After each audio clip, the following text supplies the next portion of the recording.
You're listening to Unfiltered, real talk about sex and love with Ashley and Heather. And today we're going to be talking about unique forms of betrayal. We got some great questions. Okay, let's just jump right in. The language often used by Pure Desire is for married couples, but what about the seriously dating couples who are moving toward marriage? What counsel do you have for young Christian adults in committed dating relationships who are close to engagement/marriage when porn addiction comes into the light? We get this question, and I actually, maybe not, but I have got this question to the Unfiltered email and have talked with somebody about this. And so much of it is treated the same, you know, in relationship, whether we're dating, moving toward marriage, engaged, or in marriage, that's still a relationship where there's this sense of commitment, sense of exclusivity. Is that how you say it? Exclusivity.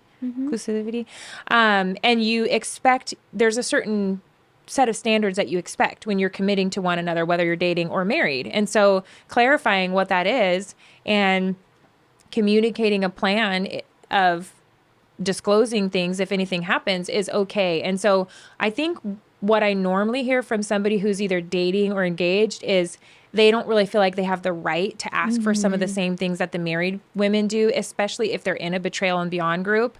Well, I'm not married, so it kind of feels demanding, or, you know, do I even have a right to create a recovery action plan? And what if sex isn't even part of our relationship? So then what do I do there? And so you can go through still a list of, when you look at porn, it makes me feel this way as your girlfriend, and here's what I would need in order to feel safe. And so maybe sex is not part of the marriage or part of the relationship, but you can still say, I would like to see you working on this. If we're working toward marriage and we're going to continue to work toward marriage, I would like to see you be part of a group, a 7 Pillars group with Pure Desire, or get into counseling, to be communicating well, to be expressing your plan. So if we're separated or you're home alone, you know, on Saturday nights late, then what's your plan to stay healthy and to keep from having relapses? That's all okay as a girlfriend and as an engaged person. Yeah. And I could see this being even an opportunity to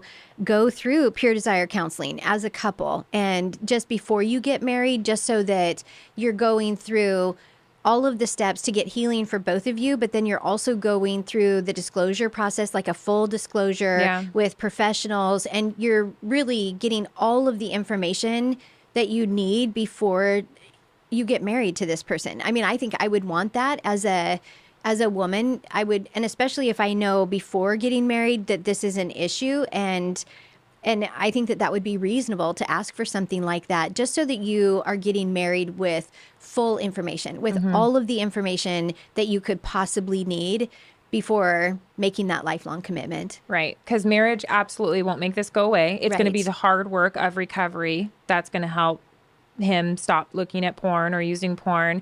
And if you're met with, well, you don't really have the right to ask me those things because you're just my girlfriend, we're not married, then that to me would be a problem. So I would say get counseling, because this is all going to continue to play a role in your dynamic in your marriage, even if it's happening before your marriage. Yeah. Okay, the next question is, when a husband asks his wife to perform sexual acts he's seen in porn, is this considered sexual abuse, even though it's in a marriage? What effects would this betrayal have on a woman who was sexually abused in a similar way as a child? So when you look at the word abuse, and I did not have time to research it before this show, but tell me if I'm wrong, Heather. Abuse is when you're doing something with the intent to harm somebody, something that's harmful to another person. And so if what he's seeing in porn, and now he's asking you to do this in the marriage, and it's hurtful and harmful, then it does, fall under abuse. Like if you know it's harming somebody and you still do it, that's kind of like the classic example of, I know I'm harming somebody, I'm doing that. What I would ask though is, have you guys had conversations about this? Because you want to make sure that your husband is aware that what he's asking you to do is harming you first. You want to say, when you ask me to do these things, it makes me feel devalued. It makes me feel used. It makes me feel hurt.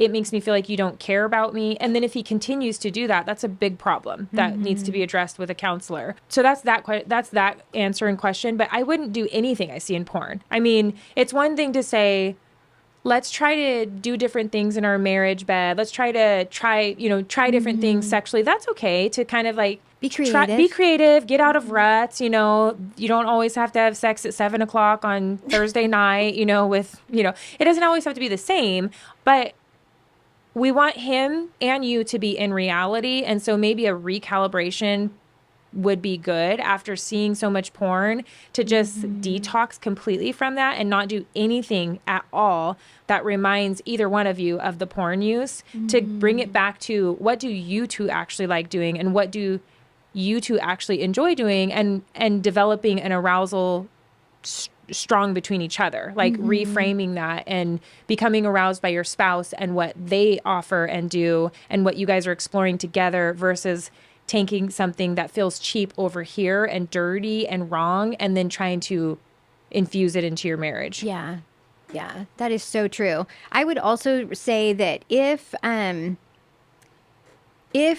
the way that she says a betrayed woman who was sexually abused as a child in a similar way, that right there, that needs to be dealt with. Yeah. The healing from that in and of itself on her own, that has to become a priority, because if that's lingering and there's never been some healing there, then the sexual relationship with her husband isn't going to be the best that it could be if the abuse, if her healing from the abuse hasn't happened yet.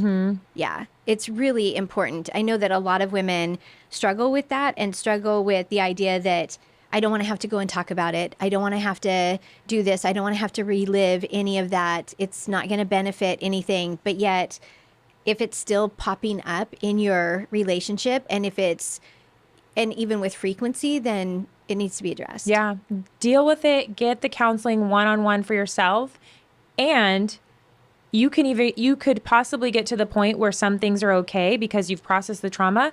But the reality is you could end up in a place where you've processed the trauma and you still don't want to ever do that again. And that's okay. Yes. But definitely start with getting it dealt with and processing through the sexual abuse you experienced as a child. So our last question says, we are very close to a couple who are in the midst of betrayal and healing. The husband has been emotionally attached to another woman to the point you could call an emotional affair.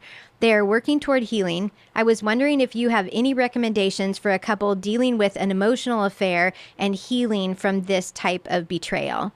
I think my recommendation, of course, would be to go through Betrayal and Beyond and possibly counseling. But in my thinking, an emotional affair, even though you physically didn't touch somebody, is still an affair. I still think that it is a betrayal that would show all of the same symptoms of a betrayed partner who has experienced, their spouse is looking at porn and masturbating, or their spouse is having an affair. I think betrayal, the way it makes us feel, betrayal is betrayal. Yeah. That this isn't a minimal type of betrayal just because it's an emotional affair. In fact, it's almost because it's with a real person, in my thinking, that puts it in a different category, whereas porn isn't necessarily with a real person that they know. But this is serious. Yeah. This is a serious type of betrayal. And so I would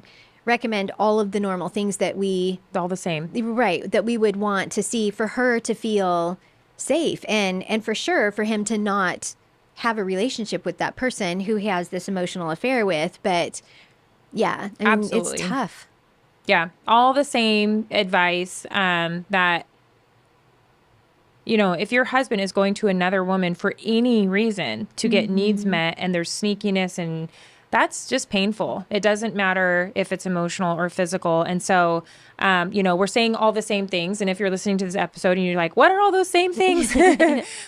Betrayal and Beyond, definitely go through that group. Go through it, process the emotional affair to figure out what it is you need, to figure out how you've been wounded, how you've been hurt, so that you can put language to that, and you can put language to what you need. You can put language to your boundaries. You can have the support of women. But like Heather said, definitely ending communication completely. Like honest conversation with the woman of, this has crossed the line. This has become an emotional affair, and I cannot be in relationship or contact with you anymore. End of story. Like there's no way around that. No ifs, ands, or buts. And so that relationship needs to end. And then probably some of the same boundaries of the wife being able to have access to the cell phone, being able to have access to the emails, weekly communication of how are you doing, what are you doing to work on your healing, having him get into a group or counseling to understand why it is he had to go out of his marriage to meet needs, which boundaries and guardrails did he step over in order to have this relationship with another woman develop. Those are all things that group and counseling can offer. Yeah. Yeah. And it's a long road. It will be. Yeah. But it's great. And it's great that this couple sent in this question too, because they're, they care about their friends and they want to see their marriage restored and them both to have healing. Yeah. And to make sure it never happens again, and that you don't just live the rest of your marriage with boundaries, but that you learn how to rebuild trust and thrive and love each other and go to each other for things if you choose, to stay in this marriage. Yeah. Okay, well, thank you so much for joining us today. And if we can think about it, we should be talking about it. So please send your questions to unfiltered@puredesire.org. And if you found anything helpful in this episode, just like this last person who asked a question for their friend, use these episodes to share it with people that you know that might benefit from listening to it.